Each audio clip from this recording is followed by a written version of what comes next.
यावेळी 8च्या 8 खासदार या सेशनमध्ये अतिशय उत्तम पद्धतीने बोलले।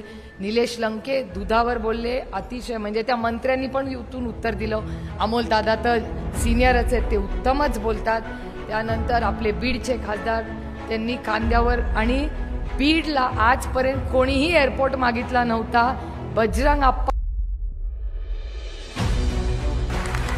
विचार करा, म्हणजे हे आपले बाळ्या मामा आपले भिवंडीचे, त्यांनी तर म्हणजे ते स्वतः ट्रॅफिकच हलवत होते। त्या दिवशी भिवंडीला 8 तास जॅम झालं होतं, कोणी गेला नाही। आपल्या पक्षाचा खासदार रस्त्यावर उतरून त्यांनी ट्रॅफिक लावला आणि तोच मुद्दा त्यांनी केंद्रात मांडला। भगरे सर, कांद्यावर कोणी बोलायला तयार नव्हतं। परवा कोणीतरी माफी मागितली असं कानावर आलं, माफी मागून कांद्याला बाबी म्हणजे तुमचीच सत्ता आणि तुम्हीच माफी मागायची।